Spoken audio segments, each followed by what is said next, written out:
আজকে আমি তোমাদের একটা কাগজের ফুল বানিয়ে দেখাবো। এরকম তোমরা একটা চৌকো কাগজ নেবে, তার মাপটা চারিদিকে সমান হয় যেন, 5 সেন্টিমিটার করে হলে 5 সেন্টিমিটার বা বেশি কম করে নিতে পারো। প্রথমে কাগজটাকে এরকমভাবে ভাঁজ দেবে, দিয়ে এরকমভাবে করবে, এইরকম ভাঁজ দিলে, দিয়ে তারপরে এইরকম করে করে দিলে, দিয়ে তারপরে এইরকম দিলে, দিয়ে এবার পাপড়ি করে নেব।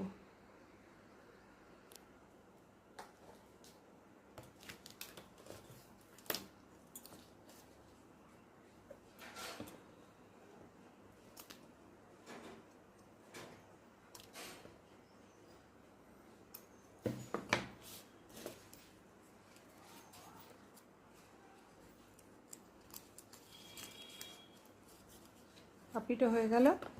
এবার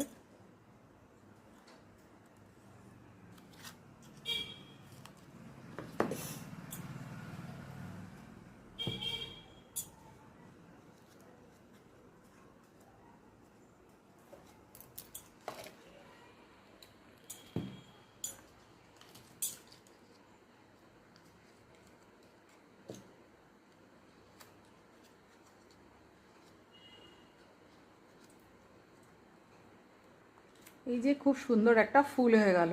তোমরা স্কুলে হাতের কাজ করতে দিলে ফুল এইভাবে তোমরা ফুল বানিয়ে নিতে পারো। আজকে তাহলে এই পর্যন্তই।